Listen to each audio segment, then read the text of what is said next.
Today was going to be a video about the DBD movie, but two things happened to change my mind. The first was this video uploaded by a small Spanish streamer. I can't remember his name, but it's definitely not Odstava, making a video recently asking the question, is DBD getting worse? And his conclusion was that broadly it's not getting worse, but a lot of players' relationships with the game are getting worse because the longer they play, the lower their tolerance for bullshit gets, even if the actual amount of bullshit is gradually trending downwards. That this game is getting better, but that does not invalidate your feelings of enjoying it less. I know this has happened to me, I know this will happen to almost everyone watching at some point, and that's okay, but yeah, I just wanted to make this video to address this point, the point that DBD is getting worse. It certainly isn't. I generally agree with the spirit by which this video was made, but I actually have to comment on it because I thought there are ways in which the game has legitimately gotten worse. I'll get into them later, but in a lot of ways that matter to me, Dead by Daylight is not the game I fell in love with all these years ago, when I first started playing it or making content about it in 2020. But that's not what got me to make this video. It was this comment on my last video about the Doctor. This is like the first genuinely positive DBD video I've seen in a while, actually making me want to play Killer instead of the you need to tunnel, killers are so bad right now, yada yada. Honestly, thank you, it's refreshing. This, understandably, made me feel pretty good. But then it got me thinking. On one hand, a lot of what makes DBD so good has been not so good for a while. Boring new releases, my existing killer pool being firmly lodged in the trenches, and less lore worth talking about. And yet I'm making advice videos for new players, I've started streaming again. I just forked over £1,000 in flights and accommodation payments for the big DBD Expo in Montreal in a couple of months. By all accounts, my relationship with DBD is still very, very good, and improving in many ways, even if the game itself and my experience with playing it isn't. So, what's the deal with that? Why am I still here? This is in many ways quite a personal video, and one that might put some people off, but I know a lot of folks have very mixed feelings about Dead by Daylight right now, streamers and long-term players getting burnt out left, right and centre. And I thought maybe being upfront about my own relationship with this game, my thoughts and feelings about its community, might encourage others to be a bit more introspective and consider more why they are or aren't still playing this game. Welcome, friends and foes, survivors and killers, to whatever the hell I'm still doing here. I want to start by getting a lot of negativity out the way briefly and establishing that, at least to me, DBD's been on a general downturn in quality and enjoyableness for the past couple of years, and contrary to what Ott said in his video, that's not a reduced tolerance for bullshit or burnout or anything. I can actually point to many material moments in DBD's recent history that have actively made the game less enjoyable for me than it was in, say, 2022 or 2023. First things first, the new chapters have been, for various reasons, broadly underwhelming. Okay, so it's no secret that the licensed chapters we've had in the past couple of years haven't exactly buttered my crumpets. I can live with licensed IPs that I don't have any particular attachment to coming to DBD. Like, I don't feel strongly about Chucky, but I can appreciate how amazing the vibes were when they adapted him, and DBD made me an Alan Wake fan. A lot of people still think I hated the Project W chapter. I don't, because I'm able to separate my personal dislike of RE5 and its version of Wesker from the well-made and solidly designed killer we got in DBD, even if I don't enjoy playing him.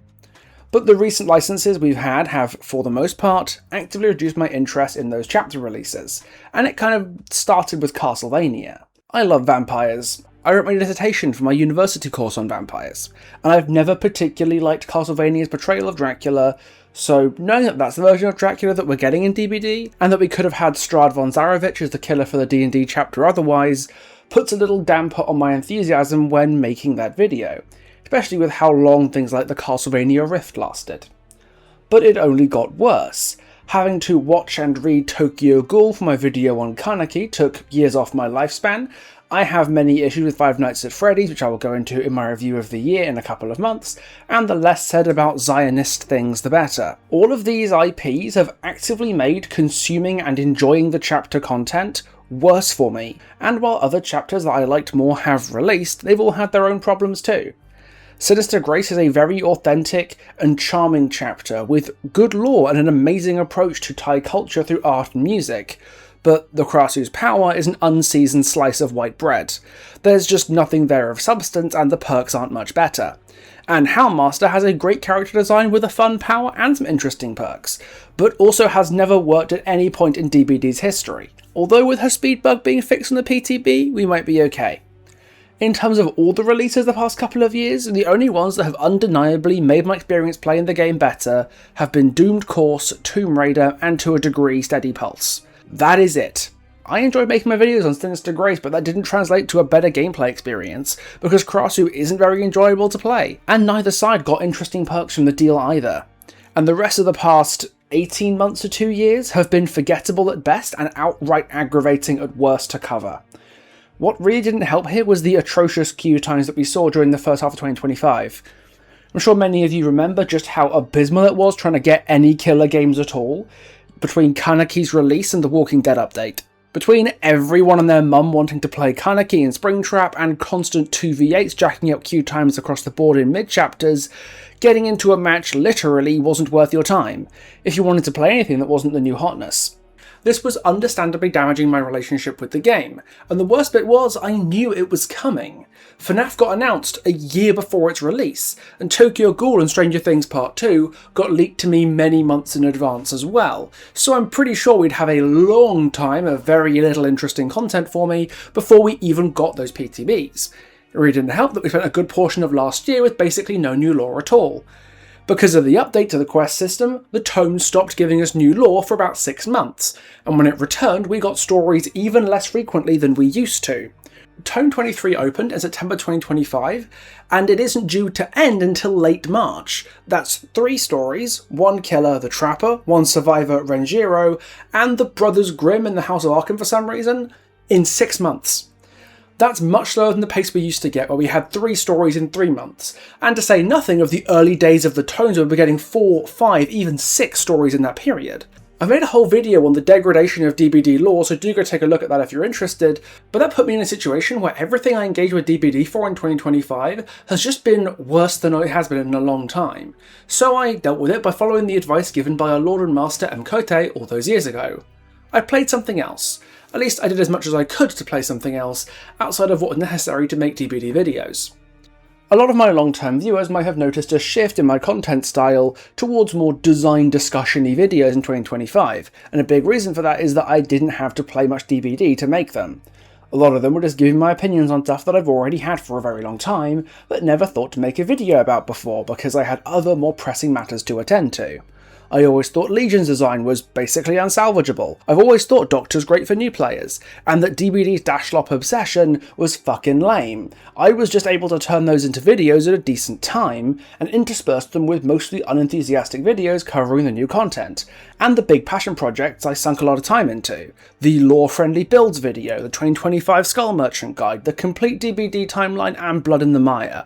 All gave me big long-term goals that meant I could basically ignore everything that came out that wasn't interesting me. It resulted in some of my best ever videos. The complete story of DBD is my most successful video ever, and Blood in the Mire is one of the projects I am most proud of in all my years making videos.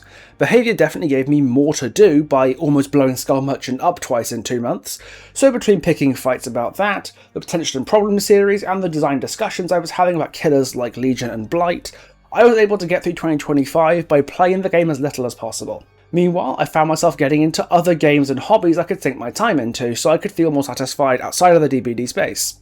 At the same time as Kaneki made killer queues untenable for 6 months, I got into a brief Marvel Rivals phase. I picked up Warhammer 40k again, and later in the year I came running back to Overwatch as perks dropped, Hazard and especially Vendetta became characters I really enjoyed, and I even made an Overwatch lore video recently.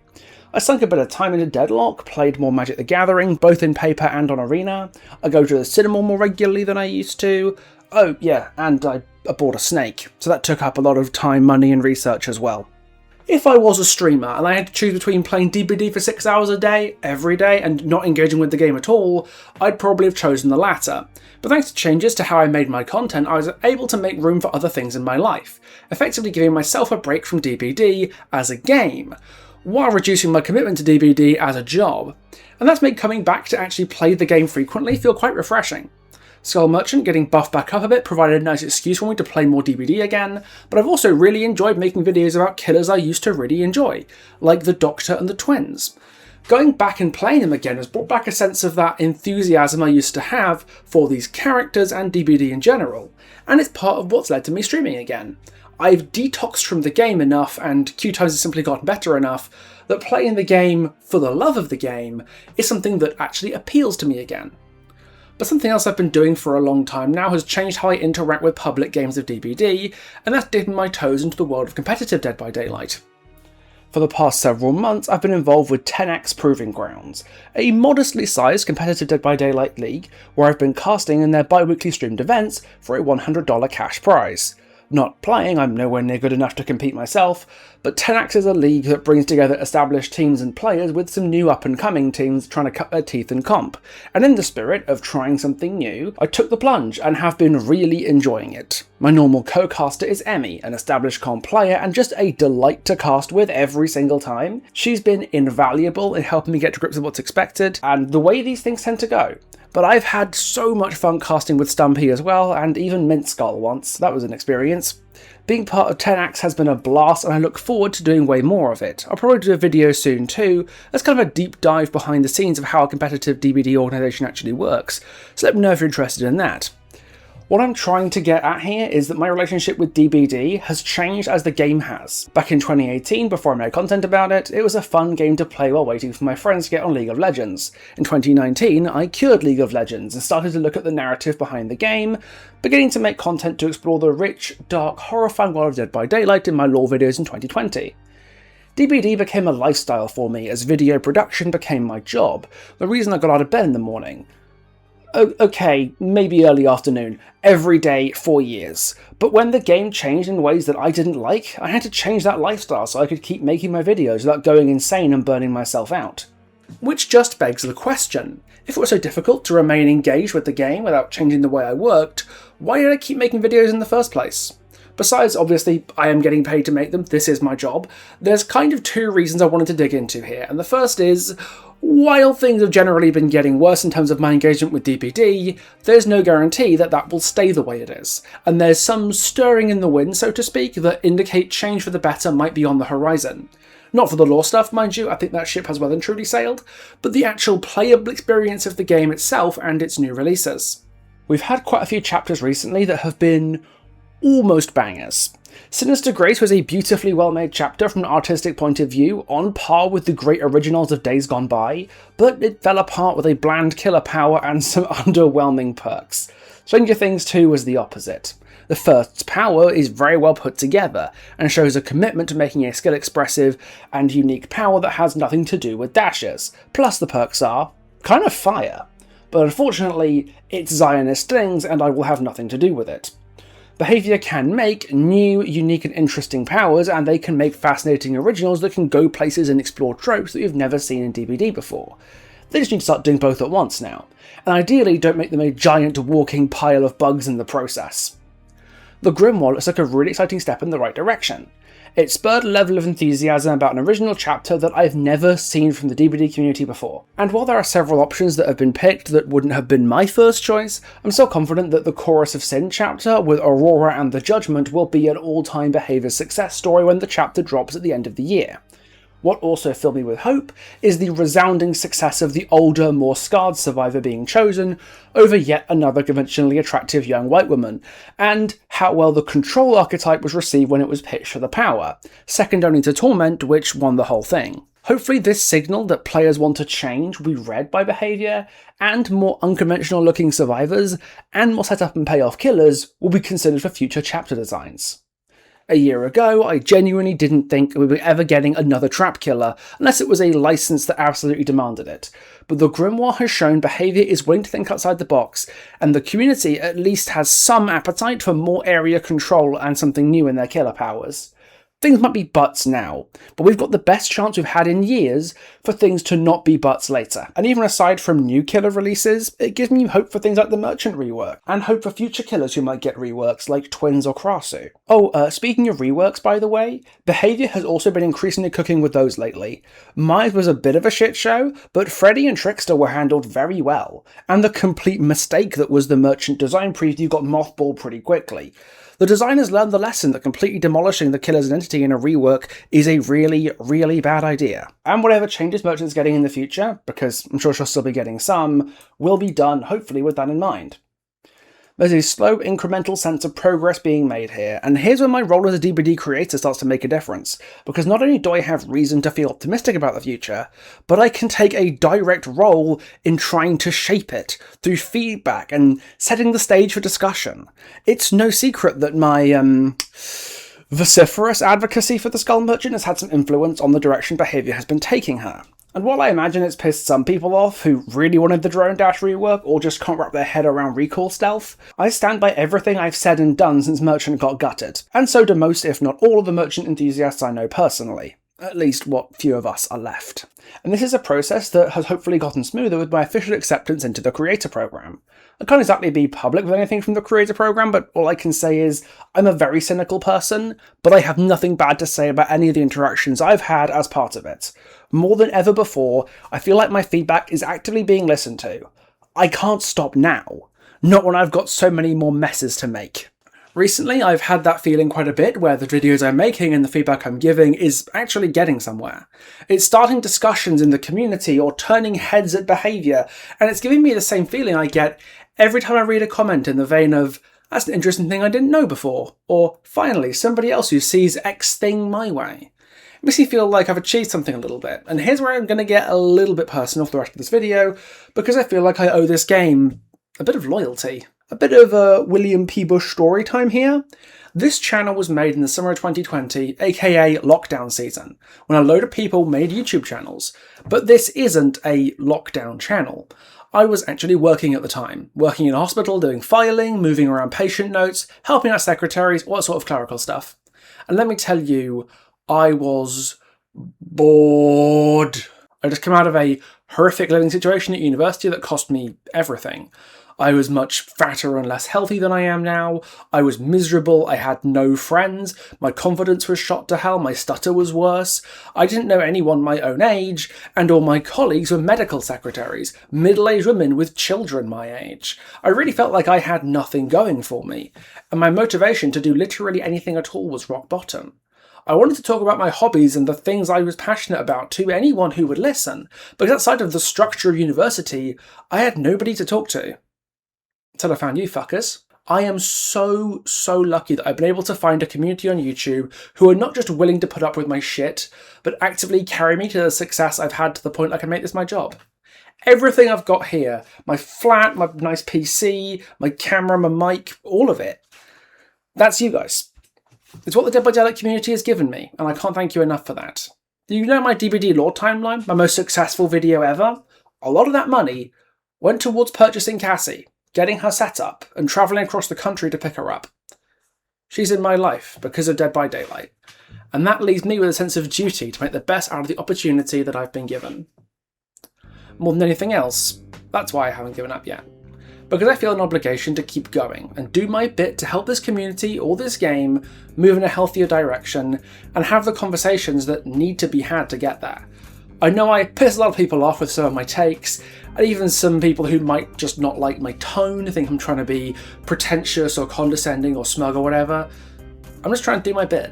So where am I really going with this? More than anything else, I stick around with DBD because I think the game can and will get better. We're in a pretty rough spot right now, and the characters and parts of the game that I love are in an outright shocking place right now. But the best thing I can do to try and change that is stick around. Make some noise, start some arguments, and if not, change some minds.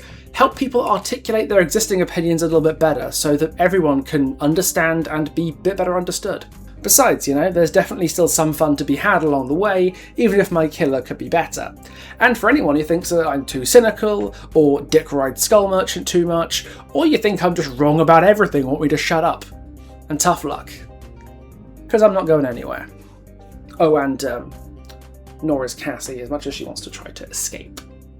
Hey little miss, anything to say to the people? Do you have anything you wish to say? Oh yeah. Don't care about that camera, do you? She really likes my webcam. She loves my webcam, but she doesn't really give a shit about that camera. It's okay, little lady. It's okay.